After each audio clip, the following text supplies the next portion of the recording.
Hey everybody, this is Gore Bolton. I'm the President and CEO of Land Intelligence here in Columbia, South Carolina. Really excited to come to you today. Would like to thank our sponsor first of the studio space here at the University of South Carolina's Columbia Technology Incubator. They've made this possible for us to be able to shoot here and be able to bring you some content right here from the Palmetto State. I'm really excited to talk to you about a good friend of mine here in the community. Actually runs his own show, Footnotes. So I'm turning the camera on him a little bit today. But John Barnes is the president and CEO of Pendleton Street Business Advisors. And, I think a lot of people need to know people like John, and obviously he's very active in the community. So John, great to have you today. Yeah, thanks for inviting me on. You're right. I don't really sit on this side of the camera very much. So we'll give it a go. Yeah, when I saw your show, I said, I'm going to give him an opportunity to do the same. So, but it really is a gift of what you've given the community. I mean, I can't think of, I've watched your episodes and I've seen some of the people you've interviewed. You've interviewed people I've known. You've interviewed people that I've met afterwards. And it really, really does help to promote the community. So obviously we'd like to talk a little bit about that today, but just tell us a little bit about, kind of the background of the business and community involvement of what you all have been up to. Sure. So yeah, I mean, our firm, Pendleton Street Business Advisors, all of our clients are business owners. And so business is something that we think about all the time. And when people hire us, they're usually hiring us for a couple of reasons, but it all kind of goes around sort of make or break financial decisions that a lot of business owners sort of find themselves in. And so they hire us to help kind of walk beside them as a true financial advisor. A lot of times financial advisors are thought of as stocks, bonds, mutual funds, life insurance. We focus on the business as an investment and maybe what that founder or owner is doing that's helping or hurting the value, things like that. Just kind of in general. I mean, you can go to our website at pendletonstreetadvisors.com and see a bunch of case studies of what we do. But that's in general what we're doing. Yeah, I think a lot of people, especially small middle market companies, they look at their business as their income source instead of analyzing it like a stock. Yeah, I mean, totally. For most business owners, they might look at it as a bond. In other words, they get a stream of income. Right. And nothing really on the back end. And we're trying to re-educate our clients. And they're usually at a point where they're very open to this discussion where they have a stock. It has to appreciate in value as well as pay some kind of income stream. Right. And so give me an idea of some of you mentioned a couple of the case studies, but like what are some of your favorite outcomes of where you went in and talked to somebody and then, how did it change their life? Wow. In some cases, we work with a lot of business owners that sort of find themselves where growth is actually destroying their business, which is sort of this oxymoron. Most business owners want to grow revenue. They want to sell more stuff. They want to help more people. But they sort of graduate from what we call being an entrepreneur to being a business owner when they realize that they have to pay more attention to cash in their business. They have to understand that it does, in fact, take money inside of the business to make money. Just helping our clients understand that in a real and impactful way. For some of our clients, it means helping to fund their retirement plan. In other words, the business is their retirement plan. They didn't found it for that. They haven't even thought about that until a few decades later that becomes real. And so being there with a front row seat with the pom-poms out, just cheering them on as they go and kind of turn their life's work into something that they can do beyond the business. Yeah, I think I've had countless times that I can recall from talking to folks where, they wish they had done this sooner. Or they wish Sure. they had talked about it. I think everybody that once the light bulb goes off, they realize this is not something that you put off. It is something that you have to Right. lean into. So talk to us about some of the things you all are up to today. What are some of the things you all are working on? Both what are you seeing in the community? What are you seeing in obviously the markets?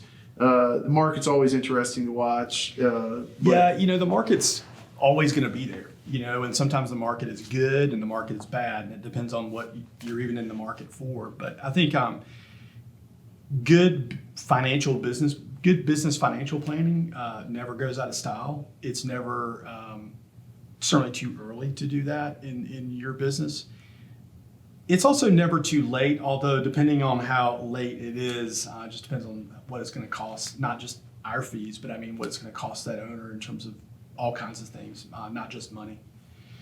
I think that, we're in this weird inflationary time where supposedly things are supposed to be bad, but you look all around and people are still filling up their gas tanks with expensive gas, and unemployment is very, very low. Service unemployment versus manufacturing unemployment are totally different ends of the spectrum there. A lot of our clients are all talking about it's very difficult to hire. They're talking about they've got more opportunities than they've ever had in terms of growing their business and growing market share. But employment seems to be a real sticking point. That's not necessarily something that we advise on, but I mean, we have clients in 14 states, and to a person, they're all talking about that. Yeah. Yeah. It's kind of interesting. I was talking to a friend of mine, another CEO, and they actually felt like for the first time they were really ahead of the curve in a downturn adjustment. Mm-hmm. And that has taken years for them to develop that model of their lead indicators and, at what point are they buying, at what point are they selling, at what point are they holding steady. And so I think that's kind of the magic of having a solid business advisor with you. Mm-hmm. Is really helping you to establish what those trends are. So it's nice to hear that's the kind of stuff that you're saying. Yeah, I mean, business cycles. You put a period there, just cycles. And our clients have to be able to operate at whatever point in the cycle they happen to be. People think that downturns are the bad part of a cycle. They're usually not. The bad part of a cycle for most businesses is the upturn. Yeah. It's the re-acceleration, and it's the sort of coming out of the clouds, so to speak, when demand is beginning to climb again, and more people want your stuff or more people want your service. You've got to pay for it. You've got to be able to deliver it. The downhill side is actually not the worst part. And if you're in business, you understand that. Mm-hmm. It's a little counterintuitive, maybe from what the mass media talks about. So we're trying to help our clients maybe get ready for more upturns, which is a more dangerous part of the cycle for most businesses. Yeah, you can overheat really fast, and you can think that it's going to last. Mm-hmm. So those are tough parts of the cycle. So tell us about some of your community involvement. You do a lot of things in the community. I consider you one of my favorite corporate citizens that I see on social media and all that stuff. So tell us, you're here in the city of Columbia, so are we. There's a lot of people trying to promote the Midlands, promote South Carolina in general.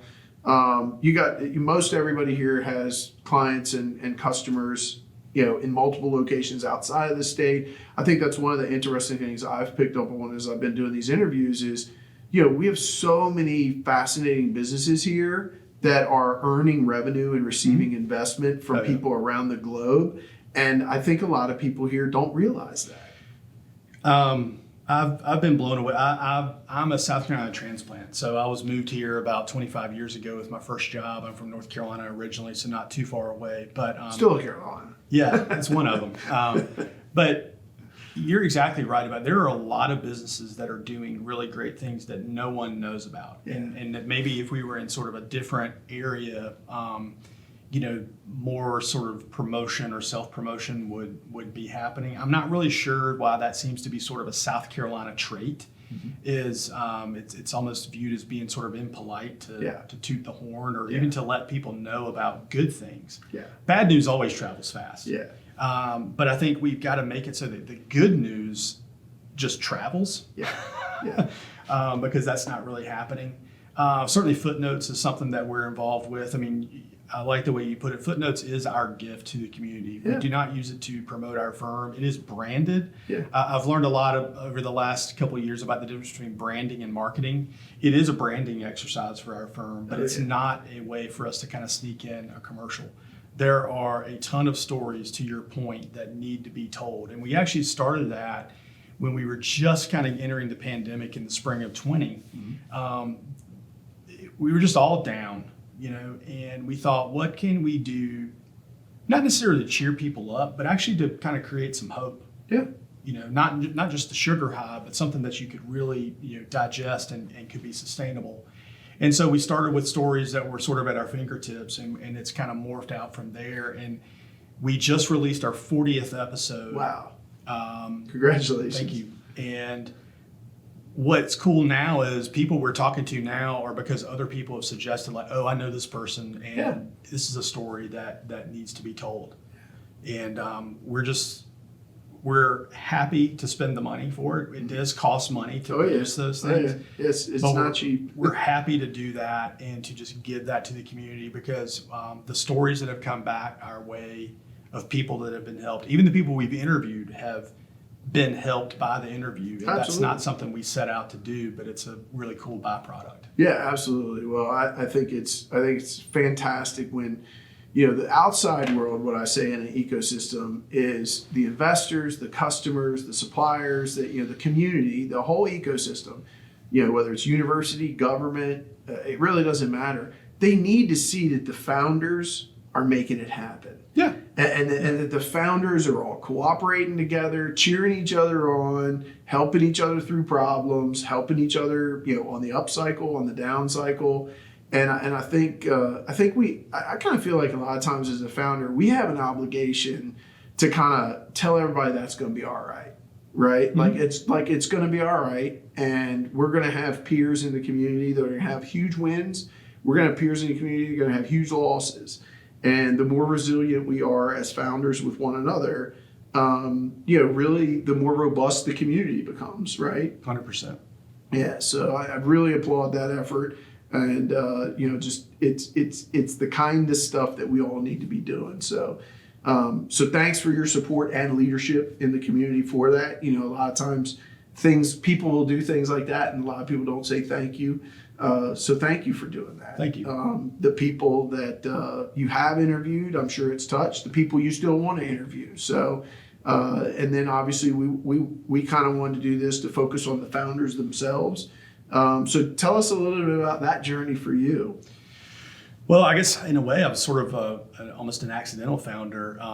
My business partner and I started Pendleton Street Business Advisors in 2013 as a result of the death of the founder of our predecessor firm. He was killed in an accident, of course, very unexpectedly, and unfortunately without much of a plan in terms of a buy-sell or any way to sort of transition the business in the event of a disaster. And so we were sort of the cobbler's children, if you will. We were doing the same type of work, almost the same type of clients. And in fact, we even kept our phone number. We kept our clients and the work that we were doing. But that's how I became sort of a founder, was I had to actually become a buyer. We had to purchase that business from the founder's estate, go through all of that process. It was about an 18-month process. And so a lot of times when we're talking to clients about issues like that, and people want to sort of say, I'll get to that. We're like, hold on a second. Yeah. Like, we've literally lived through one of these, and we live to tell about it. A lot of people don't make it through they that. just end up closing the doors, or they end up having to go do something else. Well, kudos to you. That is. I think a lot of people don't realize there's multiple ways to become a founder, right? Absolutely. And there's multiple ways for your asset in the consideration of who you bought that from, of how your asset's going to be treated if something unexpectedly happens to you. Right. I tell people all the time. I mean, some of the best advice I ever got was having great disability insurance as a founder. Right. Sure. You're far more likely to have that problem than you are an untimely death. So I mean, it's like little things like that advisors can tell you. Hey, you can read the numbers, you can read an ad, but let me tell you the real life stories of how this actually plays out. So, and I think a lot of people actually, kind of the D's, death, disability, divorce, disease, it's sort of natural to think about those. And a lot of businesses sort of have at least a rudimentary plan for that. What our firm's doing is kind of answering the question, what happens if you live? Right. I mean, that's what most people are betting on, is they want to live. Let's focus on the good side of the upside. So that's really where we, what we advise on for business owners is what happens if you live long enough to see this become more successful? What happens when you live long enough for this to become your retirement plan? What happens for those kind of things that they want to do? And it's something we love, and I hope I get to do it for a long time. Well, that's great. Well, listen, John, thank you so much for stopping by to talk to me today. We wish you all the success in the world. Enjoy working with you in the community, and I know we'll see each other around town. But thank you all for listening in today. And obviously, if you get a chance to check out John's website as well as the show that he produces, Footnotes, please do so. It highlights some of the best in the community, and we really appreciate that. So, see you soon, John. Yeah, thank you. Take care.